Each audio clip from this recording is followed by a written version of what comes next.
In today's video, I'm going to teach you how to change name and URL of NFT collection in OpenSea. By the end, you'll know exactly where to go and what to update so your collection's branding and link are consistent everywhere your audience finds you. First, open your browser and head to the OpenSea website. Make sure you're signed in with the wallet that owns or manages the collection you want to edit, since only authorized accounts can make changes. On the left-hand side of the OpenSea homepage, click Studio. This is the workspace where you manage your collections and settings. Once Studio opens, select the collection you want to update and open it. If you have multiple collections, take a moment to double-check you're in the right one, especially if you're rebranding or aligning naming across similar projects.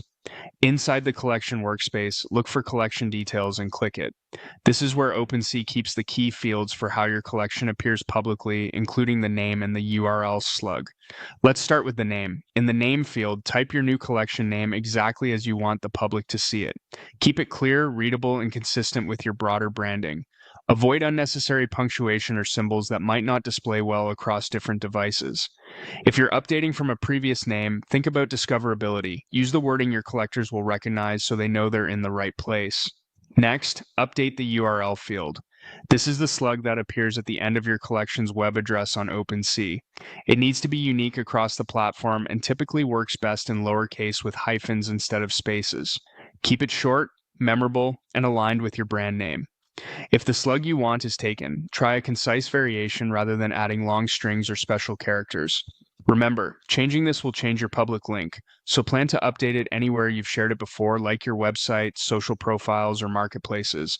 When you're happy with the name and URL, click Publish Changes. OpenSea will save your updates and show you a confirmation. Changes may take a moment to propagate across the site and search, so if you don't see them instantly, refresh the page or check again shortly. That's it. You went to OpenSea, opened Studio, selected your collection, updated collection details, set a clean new name, chose a unique URL, and published your changes. Keep your links consistent across your channels, and you'll make it easy for collectors to find and trust your project. Thanks for watching, and good luck with your collection refresh.